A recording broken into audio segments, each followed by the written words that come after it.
अंधेरे का राज। एक छोटे से गांव में एक पुराना हवेली खड़ा था जिसे लोग अंधेरे का घर कहते थे।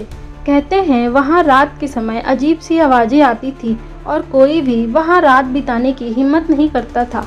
गांव के बच्चे अक्सर उस हवेली के पास खेलते थे, लेकिन कोई भी अंदर जाने की हिम्मत नहीं करता था। एक दिन गांव में एक नई लड़की आई जिसका नाम सिया था। वह बहुत ही साहसी और जिज्ञासु थी। उसने सुना था कि उस हवेली में कोई राज छुपा हुआ है और वह उसे जानने के लिए उत्सुक थी। एक रात उसने तय किया कि वह उस हवेली में जाएगी और उसके रहस्यों का पता लगाएगी।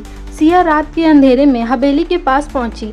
हवेली का दरवाजा धीरे से खुला, जैसे किसी ने उसे आमंत्रित किया हो। अंदर जाते ही उसने महसूस किया कि हवा में एक अजीब सी ठंडक है। दीवारों पर पुरानी तस्वीरें लगी थी और फर्श पर धूल की मोटी परत जमी हुई थी। वह धीरे धीरे अंदर बढ़ी और एक कमरे में पहुंची जहां एक पुराना तिजोरी रखा था।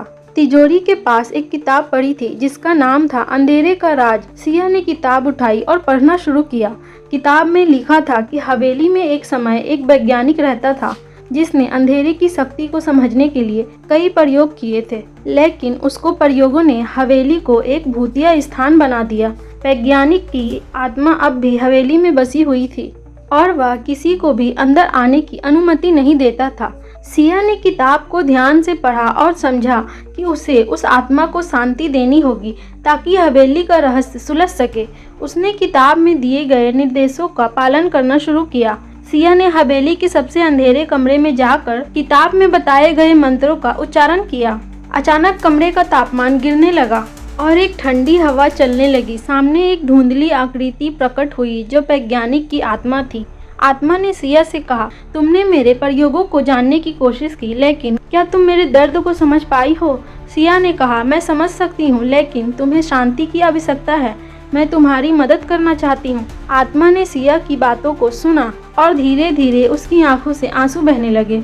उसने कहा, तुम्हारी मदद से मुझे शांति मिल सकती है। सिया ने मंत्रों का उच्चारण जारी रखा और कुछ ही समय में आत्मा ने हवेली को छोड़ दिया।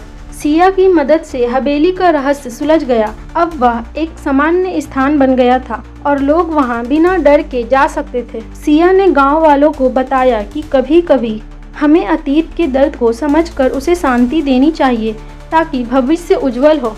तो गाइज, ये थी सिया की स्टोरी। आई होप आप लोगों को ये स्टोरी अच्छी लगी हो। स्टोरी अच्छी लगी हो तो इसे शेयर कर दीजिएगा, लाइक सब्सक्राइब करना बिल्कुल ना भूलें और नेक्स्ट स्टोरी के लिए कमेंट जरूर करें। Thanks for watching.